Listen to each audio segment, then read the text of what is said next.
ಭಗವಂತನಾದ ಶ್ರೀಮನ್ನಾರಾಯಣನ ಪೂರ್ವದಲ್ಲಿ ದೇವರ್ಷಿಯಾದ ನಾರದರಿಗೋಸ್ಕರ ಯಾವುದನ್ನು ಹೇಳಿದನೋ ಆ ಸಮಸ್ತವನ್ನು ಹಾಗೆಯೇ ನುಡಿವೆನು. ಸಾವಧಾನ ಚಿತ್ತರಾಗಿ ಕೇಳಿರಿ. ಲೋಕಾಗ್ರಹ ಮಾಡಬೇಕೆಂಬ ಬಯಕೆಯಿಂದ ನಾರದರು ಸಮಸ್ತ ಲೋಕಗಳನ್ನು ಸುತ್ತುತ್ತಾ ಭೂಲೋಕಕ್ಕೆ ಬಂದರು. ಆ ನಂತರ ಅಲ್ಲಿ ನಾನಾ ವಿಧವಾದ ಕಷ್ಟಗಳಿಂದ ಕೂಡಿದಂತಹ ಅನೇಕ ಯೋನಿಗಳಲ್ಲಿ ಉದ್ಭವಿಸಿದಂತಹ ತಮ್ಮ ಪೂರ್ವಾರ್ಜಿತ ಕರ್ಮದ ಫಲಗಳಿಂದ ಕಷ್ಟಪಡುತ್ತಿರುವವರನ್ನು ನೋಡಿ ಈ ಲೋಕದಲ್ಲಿ ಸಂಕಟ ಹೇಗೆ ಪರಿಹಾರ ಆಗುವುದು, ಯಾವ ಉಪಾಯದಿಂದ ಸಾಧ್ಯವಾಗಬಹುದು ಎಂದು ಮನಸ್ಸಿನಲ್ಲಿ ಯೋಚಿಸಿ ವೈಕುಂಠವನ್ನು ತಲುಪಿದರು.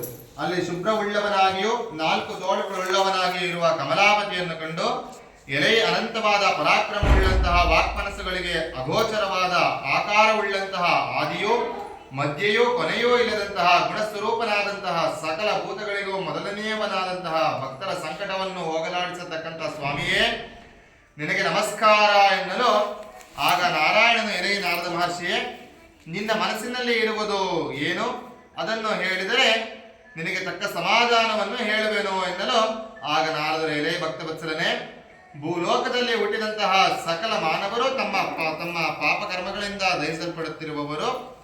ಸುಲಭದಲ್ಲಿ ಅವರ ಸಂಕಟ ಹೇಗೆ ಪರಿಹಾರ ಆಗುವುದು ಅದನ್ನು ನನ್ನಲ್ಲಿ ನೀನು ದಯೆಯಿಂದ ತೋರಿ ತಿಳಿಸು ಎನ್ನಲು ಆಗ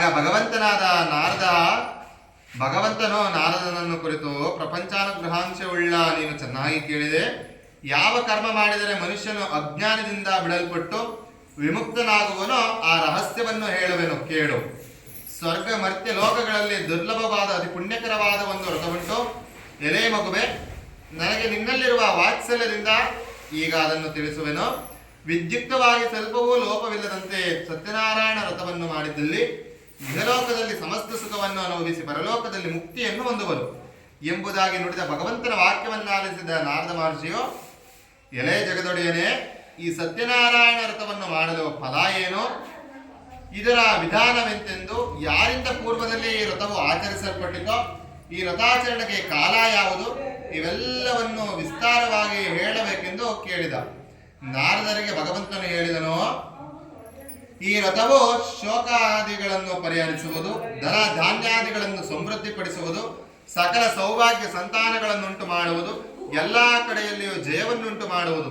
ಯಾವ ದಿನದಲ್ಲಿ ಮನುಷ್ಯನಿಗೆ ಈ ವ್ರತವನ್ನು ಮಾಡಬೇಕೆಂದು ಅಪೇಕ್ಷೆ ಉಂಟಾಗುತ್ತದೆಯೋ ಆ ದಿವಸ ಭಕ್ತಿ ಶ್ರದ್ಧೆಗಳಿಂದ ಕೂಡಿ ಸಾಯಂಕಾಲದಲ್ಲಿ ಶ್ರೀ ಸತ್ಯನಾರಾಯಣ ಸ್ವಾಮಿಯನ್ನು ಆಚರಿಸಬೇಕು. ಧರ್ಮದಲ್ಲಿಯೇ ದೃಷ್ಟಿಯುಳ್ಳವನಾಗಿ ವಿಪ್ರರಿಂದ ಕೂಡಿ ಶ್ರೇಷ್ಠವಾದ ಹಗ್ಗಪಾಲು ಭಕ್ಷ್ಯಾದಿಗಳನ್ನು, ಬಾಳೆಹಣ್ಣು, ತುಪ್ಪ, ಹಾಲು, ರವೆ, ಸಕ್ಕರೆ ತುಂಬಿಟ್ಟು, ಶಕ್ತಿ ಇಲ್ಲದಿದ್ದರೆ ಬೆಲ್ಲ ಸಕ್ಕರೆಗಳಿಂದ ಮಿಶ್ರಿತವಾದ ಅಕ್ಕಿ ಹಿಟ್ಟಿನ ತಂಬಿಟ್ಟು ಇವೆಲ್ಲವುಗಳ ಕಾಲು ಭಾಗ ಹಗ್ಗಪಾಲು ಸೇರಿಸಿ ನೈವೇದ್ಯವನ್ನು ಮಾಡಬೇಕು. ಆ ಬಳಿಕ ಫಲದಕ್ಷಿಣೆಗಳನ್ನು ಕೊಟ್ಟು ಬ್ರಾಹ್ಮಣರಿಗೆ ಸಮರ್ಪಿಸಬೇಕು.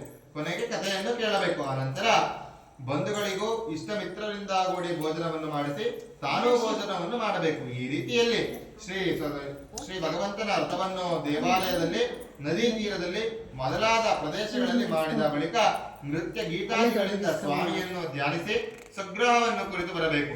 ಈ ಪ್ರಕಾರ 4 ವರ್ಷಗಳು ಈ ವ್ರತವನ್ನು ಆಚರಿಸಿ ಆದಿಯಲ್ಲಾಗಲಿ ಮಧ್ಯದಲ್ಲಾಗಲಿ ಕೊನೆಯಲ್ಲಾಗಲಿ ಉದ್ಯಾಪನೆಯನ್ನು ಮಾಡಿದರೆ ಪೂರ್ಣ ಫಲ ಪ್ರಾಪ್ತಿಯಾಗುವುದು. ಈ ಮೇರೆಗೆ ಮಾಡಲು ಖಂಡಿತವಾಗಿಯೂ ಮನುಷ್ಯನಿಗೆ ಅಭಿಷ್ಟ ಸಿದ್ಧಿ ಉಂಟಾಗುವುದು. ಈ ಕಲಿಯುಗದಲ್ಲಿ ಇದಕ್ಕಿಂತ ಸುಖಕರವಾದ ಸುಲಭ ಉಪಾಯ ಇಲ್ಲ ಎಂತೆನ್ನಲು ಭಗವಾನ್ ಶ್ರೀಮನ್ ಸತ್ಯನಾರಾಯಣ ಸ್ವಾಮಿಯು ನಾರದರಿಗೆ ಹೇಳಿದನು.